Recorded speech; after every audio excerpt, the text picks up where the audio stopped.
Hello and welcome to the debrief. It's Dave O'Neill here.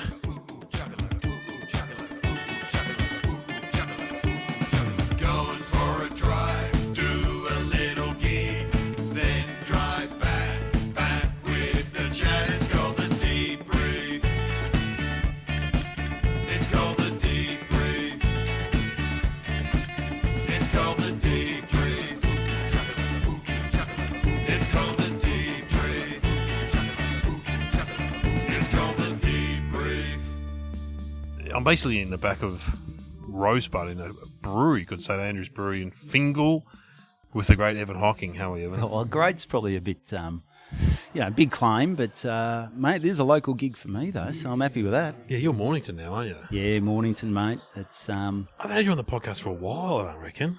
No, I think we did one. We were over in South Australia with Mickey D. Oh, my God. That was ages ago. That was... What was that place called we went to? Lock. Yep. Yes. Yeah, that was a good time. I was driving, so we're hitting dirt roads and pedestrians. It was all happening. And you're running this gig here in with Johnny, the great Johnny Katz, in this brewery, which I just went on. It was great fun. You're emceeing. Yeah, so St Andrews Beach Brewery, which huge setup.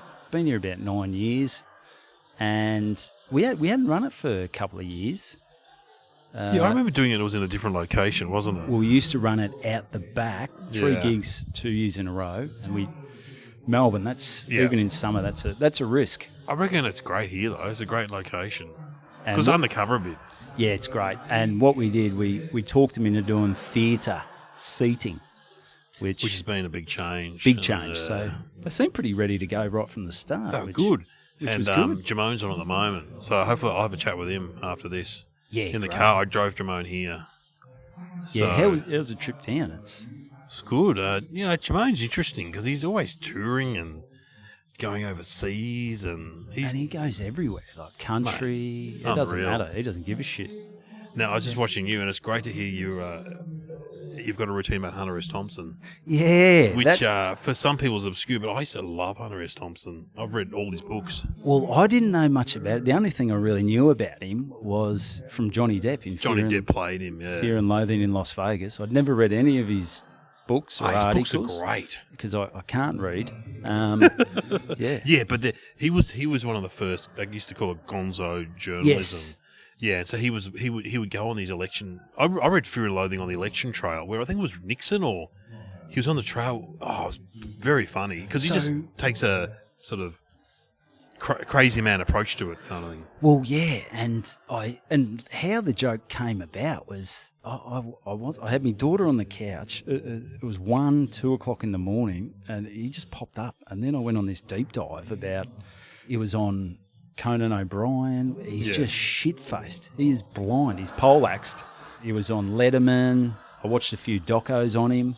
And then I went on you know how the algorithm just feeds it? Yeah. And you see something else. And then Johnny Knoxville was talking about partying with him. Oh, yeah, he was a party animal. And he lived in Colorado, like you said. And then they were talking about how his day would work. He'd get up at like 10 in the morning. He'd get straight on the shivers. He'd get on, then he'd have coffee, have another shivers. He'd have acid at like 12 o'clock. Yeah, he loved acid. He'd do a line of Coke. That's the first line in Fear and Loathing. It was about 100, what's he say, 100 miles out of Vegas when the acid kicked in or something like that. And the way he describes drugs is pretty good, actually. I might go back and read. Fear and Loathing's a small book too. It's not big. Thanks, mate. It's got pictures. Yeah. Well, yeah. There's pictures because there's that cartoonist Ralph Steedman that does all these illustrations. Yeah. That jagged kind of. Oh, I loved Hunter S. Thompson when I was younger. I fucking loved him. And then obviously you see the way he lived, and I go, yeah, this can't end well. So then I look at Wikipedia, and I found it fascinating that. He obviously committed suicide. We won't do your joke, but your jokes are very funny, but the way that he accidentally shot himself. Was it an accident or? I don't know. You won't go through it. But his daughter thought it was a book falling off a shelf, a shotgun going off. It's just mix those two up? Weird. Yeah. You know how, did you read, you must have read about his funeral. No, I didn't get that far. Okay, so Johnny Depp. I've got to stay up late again tonight. Johnny Depp, might do something with this. Johnny Depp spent like $2 million to send his ashes into space. Jeez. They had a rocket launch. Okay. Yeah, with Hunter S. Thompson's ashes in it. Yeah. Because there was a great article in the Rolling Stone or the Vanity Fair about all the money that Johnny Depp wastes. Right. Have you read that? No. Oh, if anyone's interested in finance, just Google Johnny Depp's spending. I could imagine he's a crazy dude. He lived with Hunter S. Thompson to get ready for the role. And he Yeah. had, for example, he bought a yacht, an amazing yacht, that he kept fully staffed for 5 years and never went on it. Never went on it. And he had a staff of 10. It was like, the money that guy blew. Yeah, when you, as someone who works on a yacht, you'd be like, this is the best gig. When's Johnny turning up? When's Johnny turn up? Yeah, but and then they go into how much money it costs to send Hunter S. Thompson's ashes into space. Jimoen's getting big laughs. Yeah, I don't know if the recording's picking that up, but I probably would. no, Yeah. maybe, I don't know. Anyway, you're here. You do the Good Chat podcast with Tom Seagate. Good banter, Dave. Good banter, sorry. Come on, isn't it in your zeitgeist, mate? So a guy rang me up the other day, Bushy from Yes. Dean's Marsh. Dean's Marsh, which is above Lawn near Colac, kind of. And he's like, I've been down there several times to do. Hughesy found it. If you listen to this podcast, there was one where we went to Dean's Marsh, me and Hughesy, and Bushy was raising money. It's for one of the guys in the community who's in a wheelchair. Anyway, Bushy had some boxing gloves of Joe Bugner, an Australian. I think it was Joe Bugner. Yeah, nice. And he was auctioning them off and no one was bidding, and Bushy was losing his mind. And I was on stage with him. I go, come on, can we get like $50 for these? Yeah. And Bushy's like, come on, everybody, what's wrong with people? And Hughesy, I could hear was Hughesy laughing, like nearly dying from laughter. He just said that it was just the funniest thing he's ever seen is Bushy losing his mind that no one was bidding on the Joe Bugner gloves. Anyway, so Bushy rang me up, and I went down there last year with Billy Stiles, and he's like, we want to do another comedy night. I'm like, well, I've been there 2 years in a row. I can't come back. And he goes, yeah, just see who's around. And then just before he hangs up, he goes, you don't know those guys from the Good Banter podcast? I'm like, Jesus. Yeah, Evan and Tom. So he's our listener. He goes, do you have their number? I'm like, yeah. Yeah. I go, you a big listener? He goes, every week, mate. Every week. I wonder why. So did he ring you? Yeah, he rang me. It's sorted. Are you doing it? We're doing it. Are you and Tom doing it? Yeah, we are doing it. Wow, it is Friday the 13th of March at Dean's Marsh Hall. He said, Hughesy did it the first year with Dave. It's a great year. Yeah, how much do you want to charge? I said, well, Hughesy would have charged a bit. He goes, no, actually, Hughesy was pretty reasonable. Free. He didn't do it for free. Yeah, well, he heard he said about he did it for free. No, well, he said he took a bit. Maybe he was trying to screw me down. He didn't do it for free. Yeah. Oh, that's great, because he actually said at the end of the conversation, do you reckon I could get Evan and Tom? I'm like, mate, I don't know, but have a crack. So in his mind, it was like he was talking about Hamish and Andy. Yeah, well, I don't know if we'll ever get to that price. And wait till you meet Bushy. He'll probably be the perfect picture of what you think your listener is. Yes. It is amazing sometimes. You do a gig and a nice middle-aged lady will come up and go, I listen to your podcast. Oh, that's always surprising. Holy shit. Yeah. Oh. It's crazy. Or a 14-year-old, I've had that. Me and my mum listen, and I'm like, oh, Jesus. Yeah, well, my missus has never listened to an episode, which I'm glad, nor is my wife. I'm glad about. Not to your podcast or my podcast. My wife has never listened to an episode. Yeah. Well, we've had a few faux pas. The biggest faux pas we had was, I got a bit excited when I found out we were having a baby, and my wife might have been maybe 3, 4, 5 months along. Yeah. And that's pretty far along. Yeah, but she sort of hadn't really told work, and still some family didn't know, and she went up to Port Douglas by herself, and I went over to Tommy's to record the pod, and I told this horrendous dad joke, and he goes, Jesus Christ, what's going on, mate? I said, well, I might have to get used to telling jokes like that. And he goes, what? You serious? And he goes, yeah. And so we recorded, and then even Tommy goes, yeah. Tammy's wife said to him, he goes, do you reckon Evan should have said that? The women are onto it. Yeah, and anyway, it comes out on the Thursday. My wife's up in Port Douglas. Her dad's the vice president of the footy club. Driving down to footy training on a Thursday, and the president hops in the car and goes, congratulations. For God's sake.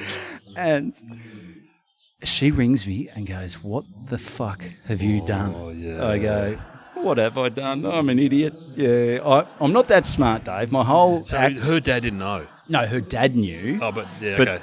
but The greater she, family didn't know. Yeah. No, Dad knew, but yeah, I've just mentioned it on the. Lucky we don't have too many listeners. Oh, it can be, mate. My wife, when I did radio, it was always a nightmare to come home and she'd be angry. But also, what would happen? Mums at school pick up would tell her, "Oh, I heard your husband mentioned today," and they'd always get it wrong. You know, like, Yes. Yeah. oh, You sort of nothing never worse. know who's listening, and No, yeah, but so no, I did Triple M. have to do some digging there. Oh yeah, I did Triple M late last year in Melbourne, and they put me on the spot and asked me about Geelong Football Club's antics at Mad Monday, Oh yeah. where Bailey Smith, Oh shouldn't laugh, he had tweeted or Instagrammed out things like this: "What happens when you're gay?" or something like that. yeah, he did like a Brokeback Mountain Yes. thing. Yes. And anyway, because my daughter was a big fan of Bailey's, she's 19, and then once she did this, she went right off him, and my wife's like, "Yeah, Bailey's should apologise and all this." And anyway, Mick Malloy goes, "Oh, Dave, so what do you think about, the Geelong Annex and Bailey in it?" And I said, "Oh, a bit of fun." Now, that was not the right thing to say. No, you sort of, and you can't drop the boys will be boys. You can't do that. Well, it's Triple M, you probably could. You probably could, but yeah. I should have. But anyway, they put me on I said they put me on the spot. I know it's tough. You need a little bit of warning. Yeah. Could have prepared a statement. Play it with a straight bat. Yeah, Bailey's get my absolutely lawyers got to apologise. involved. He's got to apologise. But, I mean, he's a bit of a maverick. He just, He what is it? He walks to the beat of his own drum. Yeah, exactly. Yeah. So I did a gig down in Geelong and the guy goes, "Oh, we had Bailey Smith come in. We had to launch our new beer. And he turned up and he poured a few beer, got a few photos, fucking $5,000, just got in his car and drove off." I'm like, well, if you can do it, yeah. who's blaming What do him? you want him to do? Yeah, that's it. It's the appearance fee, isn't it? Mate, whatever. Yeah. He can do it. He's the best looking AFL player, apparently. He's good looking, isn't he? Yeah, he's good looking. Yeah, good rig. Good rig, Bailey. My wife, she lived in Port Douglas, moved down and went to uni in Geelong. Was out at Warm Pond. Well, went to uni at Warm Ponds, but her and her friends were in a house, and they lived like this. Must have been back in 07, Oh, they did it to 08. Joel, didn't they? Joel Selwood. Wow. Yeah, and they'd put little notes in his letterbox. And, Saying what? oh, I don't know. Will you root me or something? No, I don't know. Did they meet Can I him, get or- tickets to the game? I don't know. I think they weren't right. She's not a massive fan, but she just goes for Geelong now because she lived next to Joel Selwood. Oh, that's And hilarious. a few other guys, yeah. You'd reckon, they'd knock on the door and go, "Do you know how to change a washer?" Yeah, get That him kind in. of thing? Or Yeah, fuse? Turn the heating up. Yeah. Take the top off. And he'd be a big very fella. nice guy. A great guy. I've never met him, but I'm sure he's a nice bloke. I haven't met him, actually. What are we talking about? We went down and got a photo with him one day. Yeah, He's nice. not very tall. Not Nah, tall. nah. No, none of those blokes are tall. No, Paddy. It was Paddy, Gary, and Joel. Yeah. Actually, this is Gary Ablett Jr. He's a Geelong legend. He was the funniest one. So there's all these Geelong fans lining up to get photos with these three, and this kid turns up in his Hawthorn jersey and gets a photo, and Gary goes, "You get dressed in the dark, did you, mate?"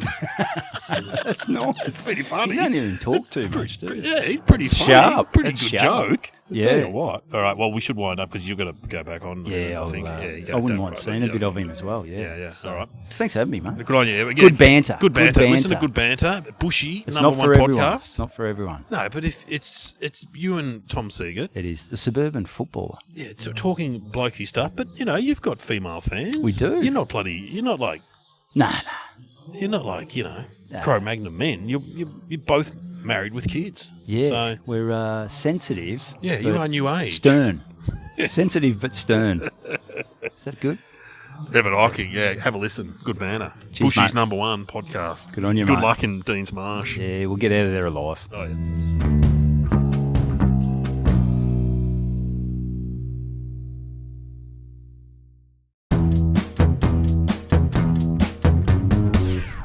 All right, we're back on the debrief. It's Dave O'Neill. I'm in the car with Jimoen. How are you, Jimoen? I'm good, Dave. Yeah, You just did a great gig. thank you very much. We both did. Oh, Down here at St Andrews. Where is it? Back of Rosebud, Back of Rosebud. the Peninsula. It's a little bit further of a drive than all the way Yes. back. A little bit further. Get out this way. Yeah. Well, it was. You know what? It was for me, good for a change to do a support spot because I'm normally either headlining or emceeing, and I never get to support. Yeah. Do you ever do that? Do you ever get to support anyone? No, I'm really out of form on that front. You gotta do a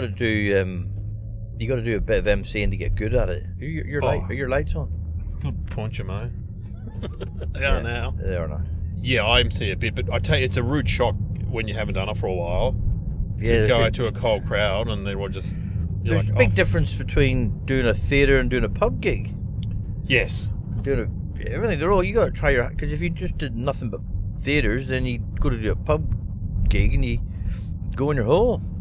Yeah, you're interesting because you're one of the few. I mean, you do a lot of theatres, but you also do pub gigs. Yeah, loads of them. Yeah. And why is that? Just to keep for that very reason. Just to keep that your hand in. This is such a lovely drive. This is kind of like summer middle of summer in Victoria, and it is yellow, crisp, isn't it? Yeah. Like a tinderbox. You just missed the turning. Yeah. This happened to the other time I came down here before. There's so many. There's different ways to Different ways to go. It's beautiful around here, though. Yeah. Have you ever been to Western Australia? Yes. This is exactly the same as this. Yes. It's identical. I was just in Western Australia. Yeah. Where? Oh, I was just in Perth. But did you do the festival? The Fringe, yeah. Who'd you see? The only person I saw. Oh, I did sort of gigs with other people, but they're mainly just Australian. Like the only show I saw was Tom Ballard's because he was on before me, so I watched his show. Right. And he was very funny, and I just did gigs with, some of the usual suspects over there. Was Tom Gleeson over there? No, he wasn't over there when He's I was doing there. Adelaide. He's doing the whole thing, it looks like. Wow. But he's in a very good spot at the moment, Tom Gleeson. So he's obviously trying to write material. Yeah, what those guys do, what him and someone else does it, they go to that Newcastle Comedy Club, which is a great little room. Have you been in the Newcastle? Yeah, there's a comedy club there. And I did that one night. They do it for 2 weeks every night. And Wow. he gets his hour up by doing that, I think, what he does. Yeah, and then they do that the Brunswick Picture House. Yes! I've done, that's great up there. You would have done that, wouldn't Never. you? Never? No. Okay, well, I'm Never sure done they'd have you. I don't think it'll be a problem for you, Jimoen. Anyway, we're just doing the brewery. I like the Comics Lounge. Oh, yeah, I haven't done that for ages. I like that for writing with jokes. Because I was involved with starting that room. Oh, were you? Because, of course, the Star and Garter. Yeah, the Star and Garter. I came from the Star and Garter, the Bob Franklin, and I started. I said to Bob one night, I goes, we should do a 30-year celebration of the Star and Garter. And he goes, Jimmy, that was 2 years ago. Well, you missed the boat. I love the Star and Garter. For people that don't know, it was a pub in South Melbourne. There's now apartments, and Jimoen and Bob used to run a room there. Yeah. And I always remember seeing Jeff Stilson on stage. Yes. The great Jeff Stilson and American comic. And you'd have to walk through the bar to get to the comedy room. And Jeff Stilson said, I just saw 3 guys sitting at the bar watching Cheers. And one of them turned to the other one and said, why aren't you funny like these people? He had some good jokes, Jeff Stilson. I was doing his support. Oh, were you? I was at the Hilton, and I was trying to coax him to come down just to have a look, and then try to get him to go up. Yeah. And he knew what I was up to. Yeah, And we got in there. There's a guy from the crowd who got up on stage, and he dropped his trousers and pants and had his dick and balls out. What? And standing on stage, Bob standing beside him, and everyone was roaring their head off. And what Jeff say? But anyway, Jeff got up and killed. They loved him. He still does comedy in America.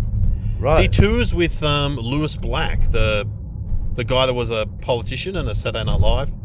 He tours with him, apparently. Well, I went to New York to do Conan O'Brien, and you got to do warm-up spots, Yeah. And I went to a club, and Jeff Stilson was there with Chris Rock. Yeah, he's friends with him. And they were writing for his spot, and I ended up doing 3 or 4 gigs with Chris Rock because Jeff got me on. What was he like, Chris Rock?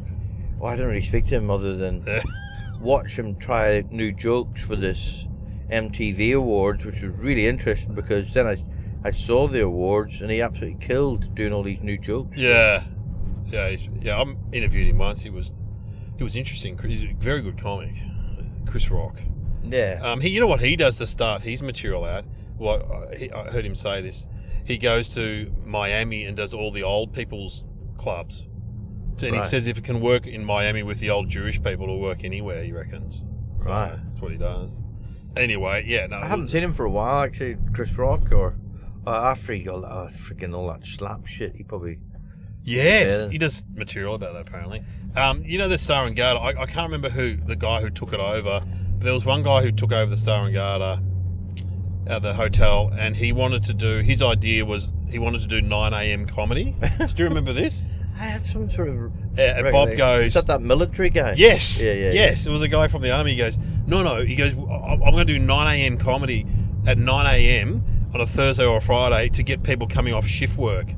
And Bob Franklin, your friend, goes, I've said yes to it. I just want to be there. When and he never did it, though. He never did 9 a.m. comedy.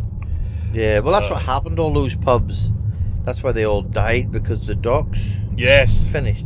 Did you ever do Mulcahy's in West Melbourne, that North Melbourne one that Alan Parks and it was like a theatre restaurant back at Burke Theatre Restaurant? There was a gig there that we used to do. You might not have done it, but you get dock workers coming in there. Yeah, that whole. I mean, the properties it's very popular, that area, but it has changed dramatically from the painters and dockers. Yeah. They used to frequent the Star and Garter. Yes. The biggest fight I'd ever been in my life was in that pub. Oh, really? Oh my god. With the painters and dockers. Yeah. Real villains. Yeah. There was a guy called Mark O'Toole who's now a comedy writer. You know Mark. I know Mark well. And he looks like the lead singer of a band called the Painters and Dockers, who were big in Melbourne in the 90s, 80s, 90s. And he would go on stage and say, I look like the guy from the Painters and Dockers. And this guy from the union got up and grabbed him and said, don't you talk about it. He's going, mate, I'm talking about the band. The guy had never heard of the band. It's like, you're taking the piss out of us. And Mark was up against the wall. He's like, no, I'm not. Oh, Where was this at? this was at Mulcahy's. No, not at Star and Garter. North Melbourne. No, it wasn't Star and Garter. Star and Garter, what a great room. Anyway, here we are. We're leaving Rosebud. And Big roundabout. We're going to go into a roundabout. It's a big roundabout. You got any jokes about roundabouts? No, I probably do, but okay. It's one of those things, isn't it? Like that you should have. Can't do them in Canberra. My God. Yeah. People say it's just There's a place in Swindon where they did The Office. You know the TV series The Office. Yes. And there's one big roundabout, and then every junction has got its own little roundabout. Yeah, so, right. So it's just kind of an experiment. Yeah.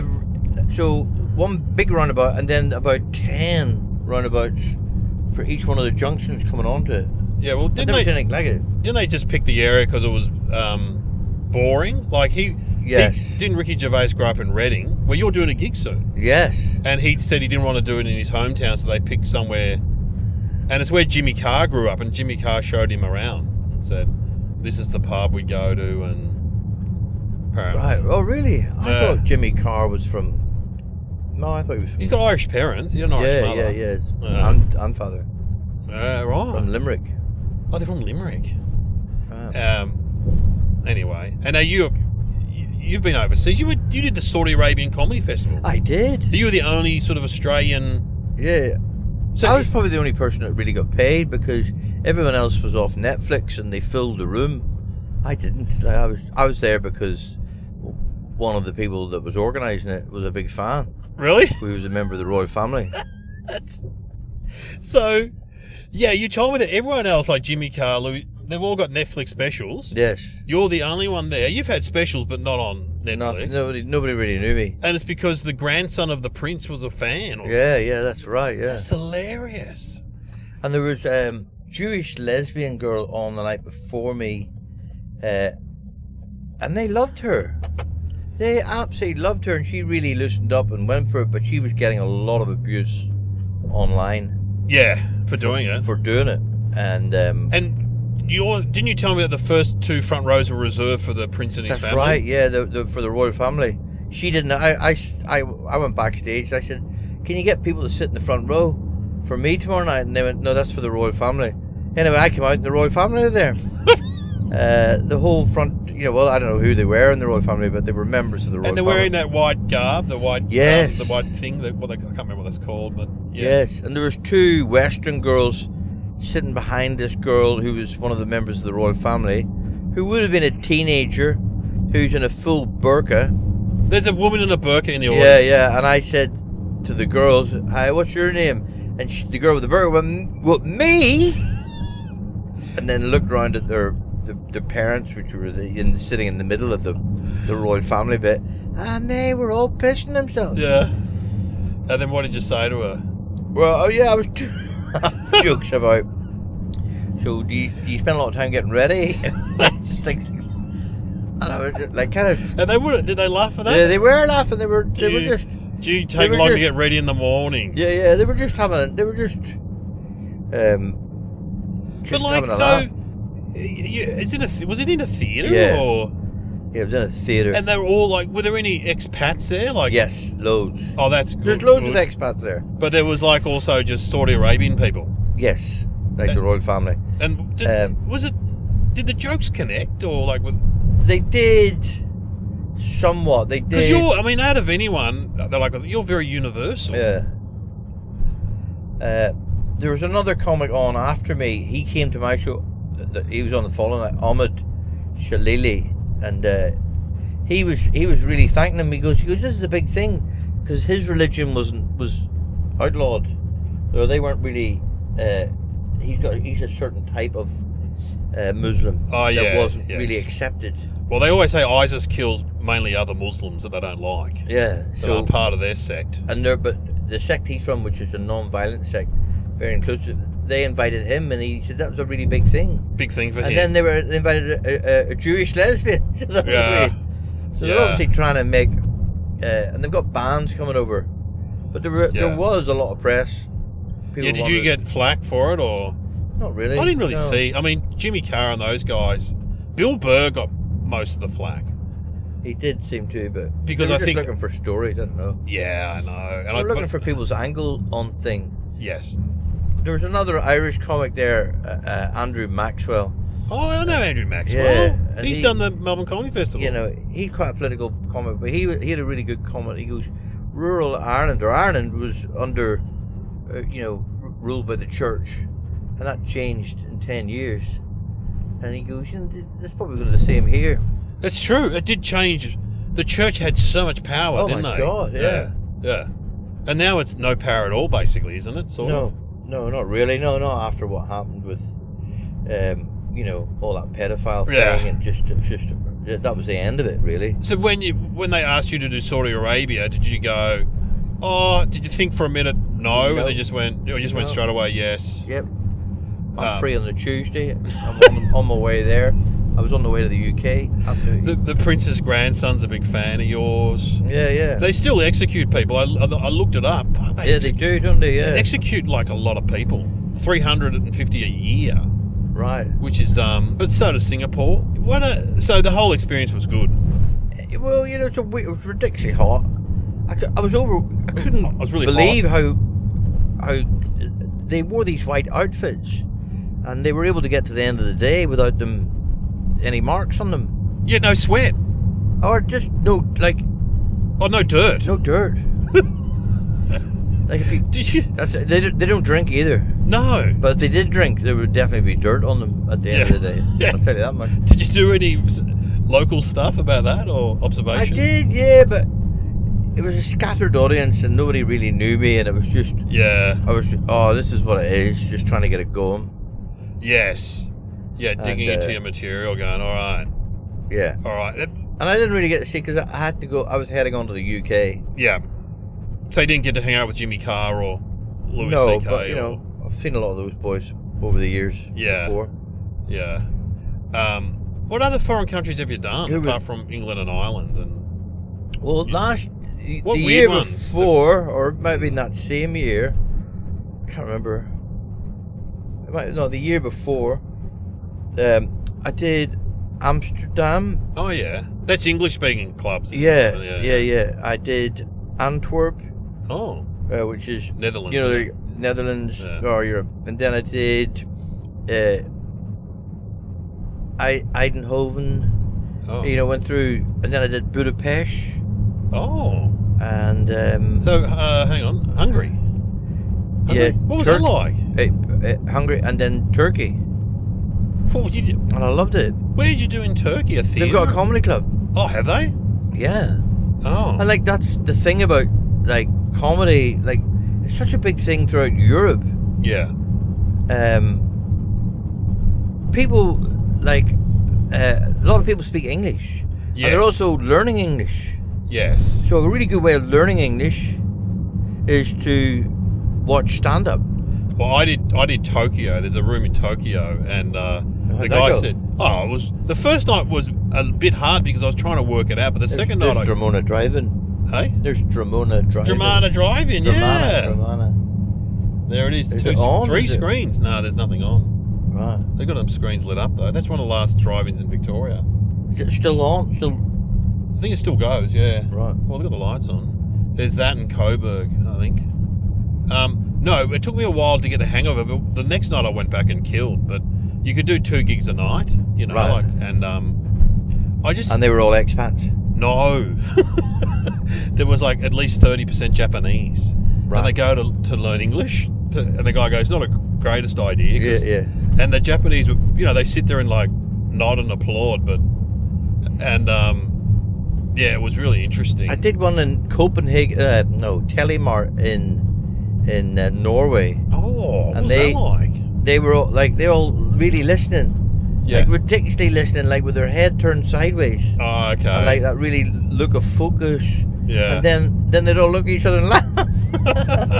But in Turkey, how many? Did you just do one gig in Turkey, or I did 2. yeah? Did it take a while to acclimatise, or was it fine? I did one on my own, and then I did one with other comics Yeah. in English, and then I did watch this other show with. Do you know Aman, the comedian? He's Lebanese. Yeah, man, the little guy. Yeah. He's like a, what do we say these days? Like a dwarf.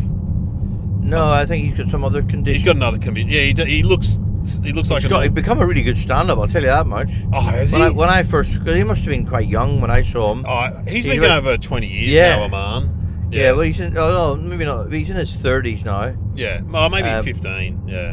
So, but he did in. So they did this thing where they'd have 2 comics on stage and talking in 2 different languages. So What? one comic would do a joke, and the other comic would translate it into the other language. Oh wow. And then the other comic would do the joke, and then they would translate it into. So we're not even talking. There wasn't English. It was just Kurdistan and Turkish. And so Aman was So in Aman- Turkey. Well, a man's Lebanese. Yeah. But he was doing it with a Lebanese comic, and he was speaking English. But Wow. my God, it was such a really interesting Yeah. thing to see the way in which the audience would laugh. Yeah. And the audience in Istanbul mainly Turkish or expats? They were a mixture of Yeah. Turkish, or so there was this girl. She was from Kurdistan, Kurdish people. Yeah, Kurdish. Is that Kurdistan? Is it? Kurds are Anyway, she was doing it in Kurdish. And my God, she was taking the roof off the place. I don't know what she was saying, Yeah. but I could get a gist of it. And they were going, she's a big star, and the place was rammed. Yeah. Yeah. Well, So then that audience flowed into another audience. So half the audience would have been Kurdish, and the other half would have been Turkish, and Yeah. then there was, just a melting pot of different How accents. interesting. Well, Japan. It took me a while because I would do my routines. I do a routine about soap and deodorant, and the guy goes, "Yeah, deodorant's not really a thing here." The guy said to me, The what's not really a thing? Deodorant in Japan. He goes, "You can't really buy it in the chemist." Really? Yeah, I'm like, really? They're minimalistic, aren't they? They got one little toothbrush. Yeah. So, anyway, Is your brother in Japan, or nah, I'm just going. they're using Sweden? He's Switzerland. Yeah. Yeah, and we were just going to Europe, and my kids really wanted to go to Japan, so you can go there as a stopover. But There's a direct flight, isn't there? People go skiing. Oh yeah, at the moment they're skiing. Yeah, at Jetstar's like you can get there for $400 or something. It's an interesting place, Japan. It's like bizarre. It's good. And you're off to England Monday week. You're going back to England. A week tomorrow. Yeah, that'll be good. Doing mainly theatres and stuff, are you? Yeah. Yeah, because you're pretty big in England, aren't you? Like, Well, okay, I get a good crowd. I can fill a room. yeah, that's good. Yeah, really good. Because stand-up's like I've been doing it now for I think 20 years. going back and Going forth. back and forth. How many Edinburghs have you done? I did Edinburgh's, but I wouldn't follow up with it. So I would just do an Edinburgh and then not really do A tour. a tour. Yeah, right. But you've done like about 20 Edinburghs, haven't More. you? Oh, more. Gee. There was a time when I'd done 24 and I really passed that. And that's 2 years of my life, basically. Yeah. And is that good fun? I've never done it. Is that? Yeah, but it's, you know, like what we're doing right now, driving. Yeah. You need that in my. I get used to that in my day. I like the wind down of the drive back from a gig. Yeah. But when you do Edinburgh, it's just lots of hanging around, really. Yeah, and drinking, I bet. Yeah, And drinking, a lot of drinking. Eating bad food. Yes. You've actually got one of the best tips for a stand-ups is that when you do a gig in the country, you book a motel 2 hours away. Yeah, sometimes. Yeah. So you drive that, and that's a good idea, I reckon. Yeah, because you need that wind down period. Yeah, you do. You do.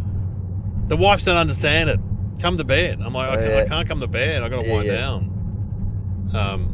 You're but hyped up. You're hyped up, and if it's a bad gig, it's even worse. What? If it's a bad gig, I think it's worse sometimes. If you had an average gig, Yes. you stay up later than, you know. Yeah. But you wouldn't have Ponder on it. Yeah, what went wrong? Yeah. But you wouldn't have many bad gigs anymore.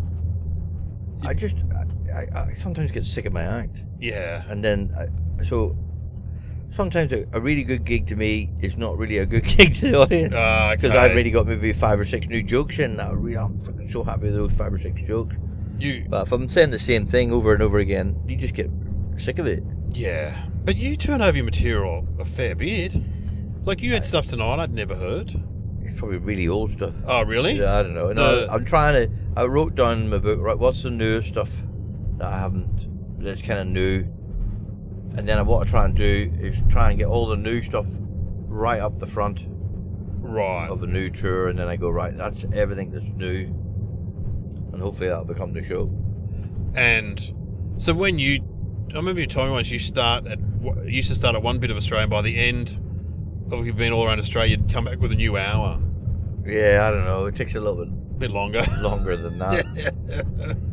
But like the one tonight I like the process of writing jokes, and I like the nervous feeling you have trying to try them out. Yeah. And I love the feeling of them working. But how many times do you try them? Like, do you just do it once or twice? How many goes do you give the joke? Oh, it has to, sometimes it's stuff that you just let it go, but you got to give it 5 goes before you even try and get close to getting the wording right. Right, yeah, true. Yeah. And when you write down a joke in your book, you have a book. Yes. Do you do it word for word or just like sort of subject? Just write a little pointer. Right. A little thing to jog my memory. So the one you did tonight which I loved about the newsreader. Yeah, that's quite an old bit, but that's funny. Yeah. The newsreader, you thought that. Yeah, can't remember his name. They never say, and the defence secretary, oh, what's her name again? That's funny. Yeah, that was my son said that to me. Really? Yeah, it was his thought. He didn't know that we were audit queues. Yeah, sometimes kids can give you good jokes. Oh, totally. Yeah. Totally, they're the best. Yeah, they can give you good jokes. That sort of innocent approach. Your wife too, she'd probably give you some good jokes. Yes. Been around comedy a lot, so. They tell you when there's more. There should be more in that. There's definitely more in that. That's where your partner really good. Yes. So when you do a routine and it's starting to work, how much rewriting do you do? Like, do you go and sit down, or you just think about it when you're driving? Like, oh yeah, if I get it right, then I'll just leave it. But yeah, I'll rewrite all the time till I get it. And how do you rewrite, in your head or on paper? Yeah. I'm asking this for myself. I want to know. When I come off stage, I make a mental note. Right.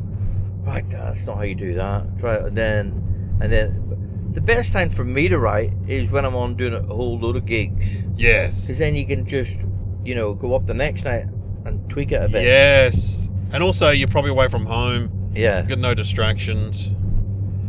You don't have to put the bins out, so...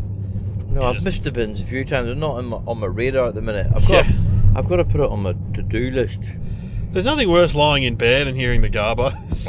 Oh, Jesus. Tuesday night, I've got to put it on my to-do list. Yeah, Tuesday night. On repeat forever.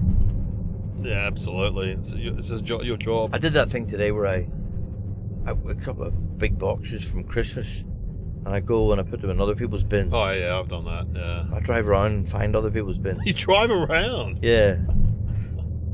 Because we just got there's a street 2 doors, or a street not far from our, and their bin night is Sunday night. Ah, perfect. Or no, Saturday night, because I did it. No, Sunday night, yeah, because I did it today. Yeah. I did it today. In broad daylight? Yeah.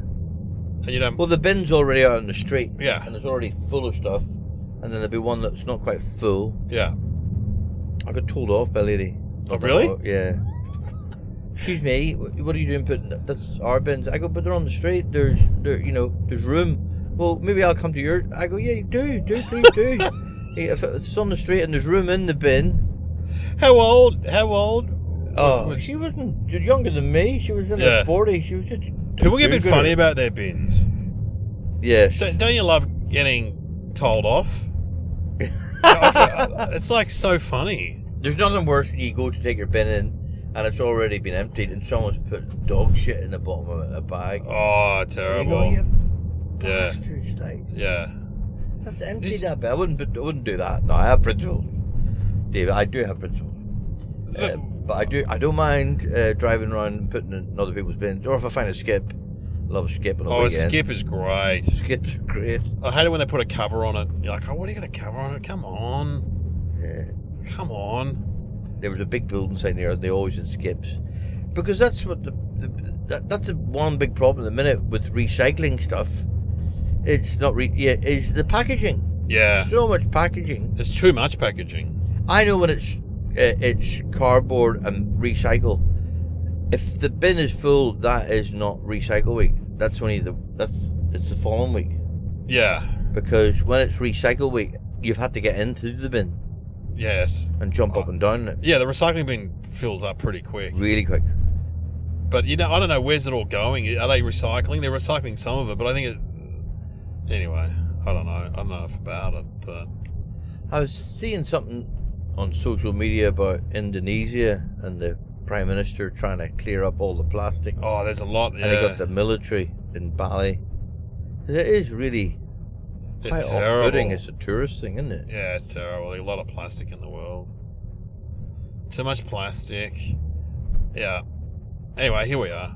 But I don't like that, when you go to those Japanese restaurants and they give you those little soy plastic fish. Yeah. You're not making any effort. Yeah. Well, they can choke dogs too. Their dogs choke on them apparently. The plastic fish. They try and eat the them. coffee pots too. That's totally a waste. Yeah. But you remember, my dad just used to burn everything in the backyard. So, did you have incinerators in Ireland? No. We had incinerators in our backyards. We're made out of cinder blocks, and Dad would just burn everything. Which is obviously... Those were the days. Those were the days. Not good for the environment. Oh, there was always stuff being burnt, like we're on a farm. Oh, yeah. Burn. Well, we should wind it up, I suppose. Yeah, well, we could enjoy the gig. Yeah. Keep your eye on the road. Yeah. Hands on the wheel. Hands on the wheel. Anyway, so I asked these questions to everyone, Jimoen, and you've answered them before. But what went well tonight at the gig for you reckon? What went well? Yeah, in your act, or... Yeah, just the overall feel of the whole night. Yeah. It's nice doing a gig with a couple other comics. For you, it would be a good change, wouldn't it? Yeah. Because you're often doing gigs on your own. So it's a bit lonely, isn't it? Lonely. It's lonely in the road. You turn up and then the tech's like, yeah, all right, mate, you're on in 10. And then you go and do an hour, and then you come off and he goes, yeah, that was pretty good. And that's it.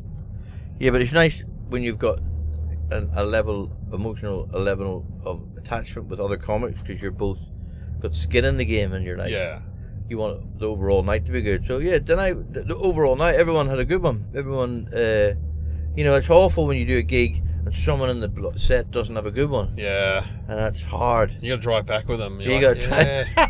Yeah, I mean the crowd they weren't that good. No, they're good for you. Yeah. It's like, but they were good for everyone, and it was a great night. Well, what didn't go well? Anything? What didn't go well? Did not go well in your set? No. It's pretty good. I just felt in general. I tried a couple of really old bits. It kind of worked. Did a lot of the stuff that I'm doing new, and I love doing gigs. I'm doing a few more. I'm doing two more this week before I head overseas, and they're nice. Just doing pub gigs. Yeah, it's good. Man, people appreciate it. I love seeing you, I reckon. Were there any organisational hazards getting in the way? Was the stage good and the lights and perfect? The big spotlight was sunlight. That was yes. Yeah. Well, we did perform in daylight. It got That's the other thing that was a bit weird. Yeah, performing in daylight. Yeah, you prefer it dark, obviously. But then again, you love an early gig, don't you? I love an early gig. Being 60, and you're 60 now. Yeah. Yeah. I was inviting these guys. They played in a jazz band, and they came to see my show. And I said, they go, what time? I should get there about 7 to pick up. What? 7? She said, we don't go on stage about 11:30 at night. Man, I remember doing gigs in the old days, like the La Joke Late Show and all that. Yeah. At 12, and it was like, even then it was too late, I reckon. Yeah, that's the great thing about stand-up is the hours, really. Not as good as the Wiggles are. You'd love that freaking the Wiggles. Imagine, that looks They've like... done like 3 gigs and they're finished at like 4 o'clock in the afternoon. Yeah, but that looks like a full-on workout, what they do. I mean, I've never seen them, but... You're telling me you wouldn't want to be in the Wiggles? Nah. No, well, you know what? They're just paid employees. It'd be all right to be the guy that invented the Wiggles, one of the 4 original. It'd be all right being Jeff. Yeah. Or Murray, but not one of the new ones. Do they not get... Oh, right. Well, they're just probably on wage, aren't they? They're not like getting probably. a cut like Murray does. Yeah, probably. I mean, oof. I don't know. Murray told me once that he plays guitar so he doesn't have to dance as much. He said, don't tell anyone. But anyway, I've told everyone. So he's not even in the Wiggles anymore. Most of them retired. Is Anthony gone? No, he's still there. The main guy's still there. Yeah, absolutely. He's still there.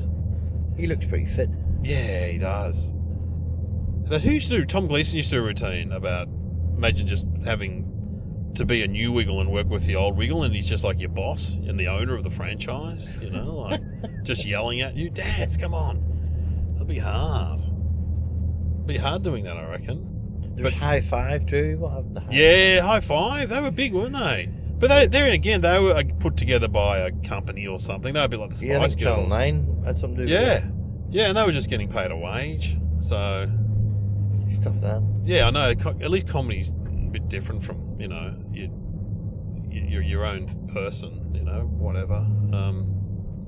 Even though in England though they have that whole concept of cover comedians where there's a guy who does Roy Chubby Brown. Right.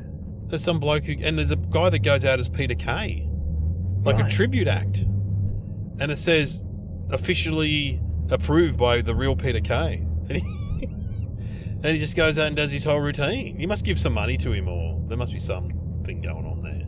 Like, I don't think Peter needs the money. No, I don't know. He's massive, isn't he? But you can get a Jimoen cover comedian. You never know. Some guy. Good luck with that. Yeah, good luck with that. And how can we do better next time? That's the last question. That's the last question. I don't know. No. Charge less. Charge less. More money. Yeah. I reckon. It's all about the money. It's all about the coin. Well, I think it's a really good room now. I liked it. It was good because it's sort of outdoors too. It's Yeah, sort of like a big element that's covered. In summertime, that's kind of nice. Yeah, it's beautiful. Because you've been going up the coast in January. You do it now, don't you, every year? Yeah. Well, and you find the audiences are good. Always good. Doesn't matter what day of the week it is too. They're always up for it. And they're on holidays. They're happy, aren't they? Yeah. They're just happy. It's not like doing June in Melbourne or something. Yes. Yeah, then people are shitty. Yeah, a bit miserable. Well, good luck overseas, Jimoen, and thanks for coming on the podcast. Good. Thanks for having me, Dave. All the best. And check out, Jimoen. I'm sure everyone listening would know Jimoen, but you've got regular clips online, haven't you? What, is anybody listening? By now, probably not. But you put up regular clips, don't you? Yeah. I must do some more. I've got to post more this week. Get my head back into it. But they've been good for you, though, haven't they? Like they've given you another burst, kind of thing. Yes, totally.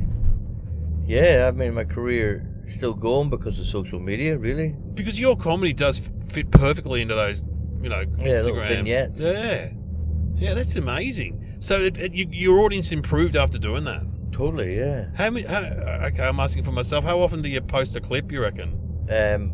Once a week?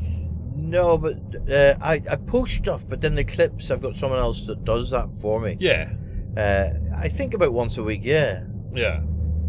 But the other clips, the clips that are of the show, they're the ones that get shared and they do well. The bit of me going, I'm on tour, people aren't really interested. No one cares about that. No one really cared about it. No, it's just the ones that you're doing stand-up on TV shows and live shows. Yeah. Yeah, they do really good. What's the one that's done the best? Have you had one that I wouldn't have a clue. No. You can have a look. Yeah. But you probably got some with millions of watches. Yeah. But I just don't really follow it that tightly.